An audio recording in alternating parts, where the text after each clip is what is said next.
hati nurani ini mengetahui atau setuju bersama Tuhan. Karena Tuhan yang menciptakan kita dan memberikan hadiah buat kita hati nurani demi kepentingan kita. Itu yang pertama ya. Nanti kasih contoh. Kemudian yang kedua, mengetahui dan setuju dengan apa. Jadi ini hati nurani setuju dengan apa?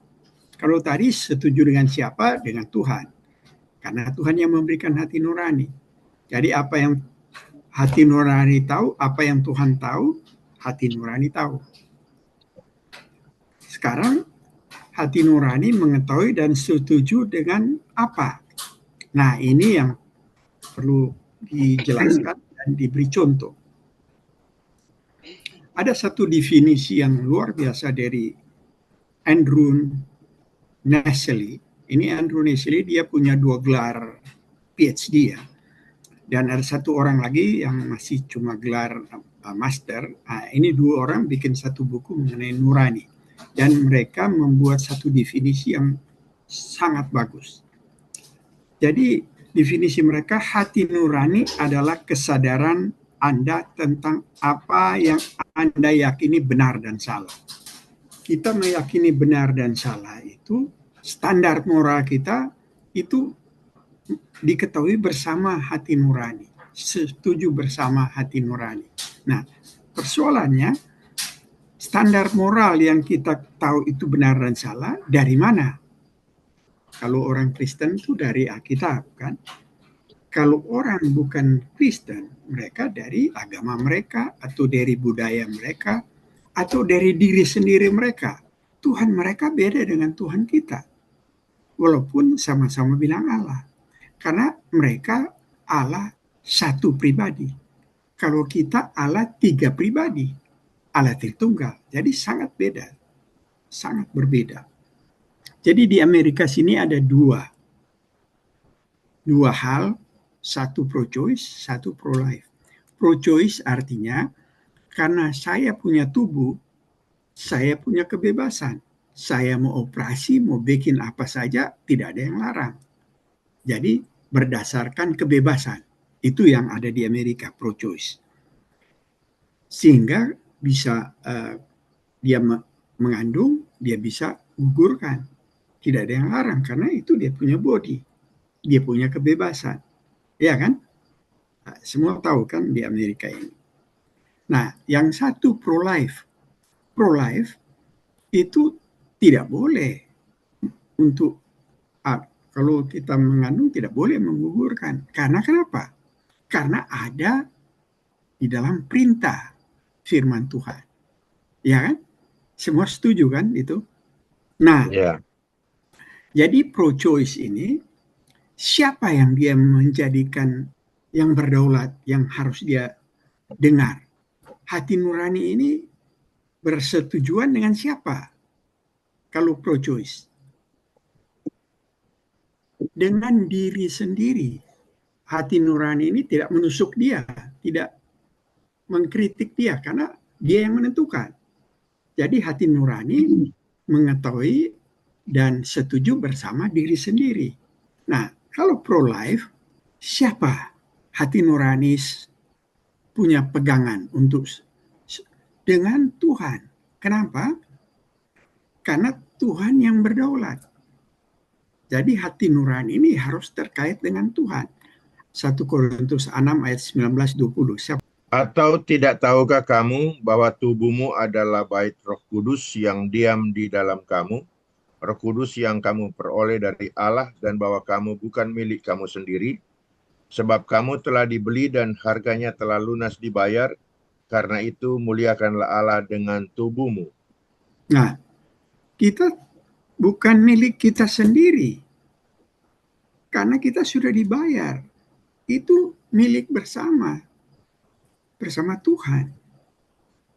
Jadi tidak boleh ada kebebasan untuk kita melakukan sesuka hati. Beda dengan pro-choice. Karena dia punya dasar bukan Tuhan. Dia berdasar diri dia sendiri. Jadi hati nurani dia mengetahui bersama diri dia. Dan apa yang dia jadi patokan adalah dia punya hak sipil. dia punya tidak melanggar hak asasi menurut dia. Jadi itu jadi patokan dia. Nah, kalau pro-life, kita berdasar yang mengatur, yang berdaulat di dalam kehidupan kita itu Allah yang memberikan hidup. Nah, setelah kita jatuh dalam dosa, Tuhan menebus kita dengan darah yang begitu mahal. Jadi kita telah dibeli sehingga disebut kita bukan milik kita sendiri. Orang yang kafir bisa dibunuh, halal darahnya. Nah, kalau dia bunuh, dia tidak akan ditusuk-tusuk oleh hati nurani. Karena dia berdasar siapa kedaulatan Allahnya. Allah orang beragama tersebut. Dan apa yang dia harus setuju dengan firman yang ada di dalam kitabnya. Nah, itu maksudnya hati nurani mengetahui bersama siapa dan mengetahui bersama apa. Itu kira-kira penjelasannya. Ada yang kita perlu bicarakan, Pak Pendeta barangkali bisa tambahkan supaya, karena kalau ini dasar, kalau kita tidak mengerti ini sulit ke depan. Silakan Pak Pendeta. Iya, jadi dengan adanya istilah yang cukup populer di Amerika itu pro-choice dan pro-life itu, dari situ pun kita sudah bisa belajar tentang hati nurani mana yang menjadi basis di dalam tuntunan yang dipakai oleh manusia. Jadi kalau bagi orang Kristen kita sudah tidak ada lagi tawar-menawar bahwa memang itu harus berdasarkan kepada firman Tuhan. Jadi firman Tuhan inilah yang akan membungkus, firman Tuhan lain yang mengcover kita punya kehidupan, sehingga setiap langkah tentu kita harus bersetuju dengan firman Tuhan. Jadi tidak ada lagi tidak ada tawar-menawar. Ya, banyak orang Kristen karena tidak memahami, ya dia masih memakai dengan pandangan-pandangannya sendiri. Karena saya ingat sekali waktu saya sakit dan dirawat di rumah sakit Cikini, itu kira-kira tahun 75 ya. Dan kemudian datang satu pasien yang sakit dan perutnya sudah membengkak, dan menurut saya tanya kepada suster bilang dia liver yang sudah pecah sehingga darahnya sudah keluar dan memenuhi perutnya. Nah, orang ini sadar, dia memanggil dia punya saudara dan mereka berbisik-bisik, dan rupanya mereka mau memanggil orang, istilah mereka itu orang pinter. Dan betul satu ketika mereka datang dengan seorang yang disebut orang pinter itu, dan dia sudah menyediakan air di situ dalam gelas dan ada Alkitab. Karena ini orang Kristen memang. Nah, katanya kita juga harus, menurut mereka sudah memang percaya kepada Alkitab, tetapi mereka juga percaya ada orang-orang yang diberikan semacam kemampuan secara khusus ya, untuk dapat menyembuhkan. Dan mereka lakukan semacam satu acara berdoa, dan kemudian orang ini selain dia disiram dengan itu air, kemudian disuruh minum dan sebagainya. Nah, saya sudah tidak tahu karena waktu itu saya lebih dulu keluar rumah sakit dari itu orang yang sakit itu. Tapi saya kemudian mesti kontrol dan saya balik ke sal di mana saya pernah rawat, dan saya tanya sama itu suster, bagaimana dengan itu pasien itu? Wah, suster jawab, sudah meninggal, Pak. Jadi ya, saya ketawa juga, saya pikir, waduh, inilah kebodohan manusia yang ya mungkin itu dia hanya mengikuti hati nurani yang tidak benar, sehingga memperalat sesuatu yang sepertinya boleh mendapatkan double kuasa selain Alkitab yang dipercaya dan juga orang-orang yang dianggap orang pintar. Dan masih begitu banyak juga di Minahasa, khususnya orang-orang yang memiliki pemahaman yang seperti itu. Tetapi kalau bagi kita orang yang sudah percaya, kita betul-betul kalau kita mau berkata sebagai orang yang percaya, total frontal istilahnya ya, menyerahkan diri kepada Tuhan, sehingga seperti apa yang kita sudah baca Alkitab, ya kita sudah tidak punya kuasa apa-apa lagi sebetulnya dengan hidup ini, bahkan dengan tubuh ini, karena ini sudah merupakan milik Tuhan. Kalau Roh Kudus diam di dalam kehidupan kita, ya itu berarti kita sudah dibawa tuntunan, pimpinan, bimbingan, dan dibawa kuasa Roh Kudus. Dan dia yang akan nanti membimbing kita, dia yang akan mengatur kita, dia yang akan senantiasa menguasai hati dan pikiran kita. Sekalipun memang seringkali terjadi bentrok juga dengan diri kita sendiri ya. Seperti awal daripada pembicaraan ini kan Roli bilang ada percakapan di dalam diri sendiri. Nah, itu kan ada kalanya kita orang berdialog dengan orang punya diri memang. Ini bagaimana dan sebagainya. Tetapi pada akhirnya kita akan melihat bahwa Roh Kudus juga ya akan memberikan kita hikmat, akal budi, sehingga kita orang juga bisa mengambil keputusan. Ya, tubuh ini masih ada kalanya masih dipengaruhi oleh kuasa oleh iblis, sehingga seringkali masih terjadi pemberontakan. Dan itu kita rasakan dalam kehidupan kita sehari-hari. Ada sesuatu yang menentang pikiran yang sudah benar, tetapi kehendak ya sekalipun tidak berbeda jauh antara kehendak dan pikiran, tapi disitulah terjadi perlawanan. Makanya ada istilah juga berdamai dengan diri sendiri, berdamai dengan Allah. Itu mengatakan bahwa diri kita ini secara total dan frontal menyerahkan segala sesuatu di dalam kuasa Tuhan. Dan dengan demikian kita akan melihat bagaimana Tuhan melalui kuasa Roh Kudus akan menuntun kita, akan bahkan mengkuduskan hati nurani kita ini, sehingga semakin hari, semakin lama kita akan mengalami bagaimana akan ada sinkronisasi antara hati nurani ini dengan pimpinan Roh Kudus itu sendiri.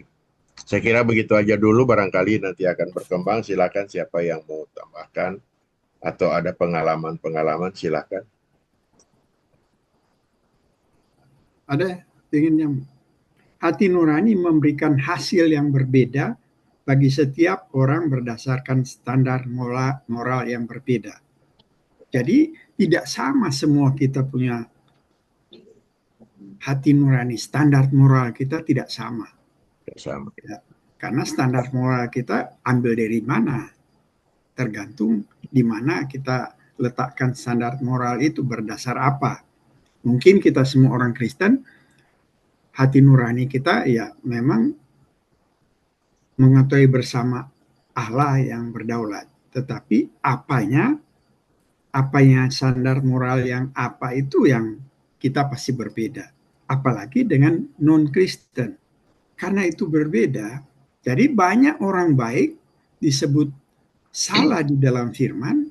Roma 14 bilang kan, segala sesuatu yang dilakukan tanpa iman adalah dosa. Banyak sekali orang-orang yang sangat baik di Indonesia, terutama dia sangat beragama.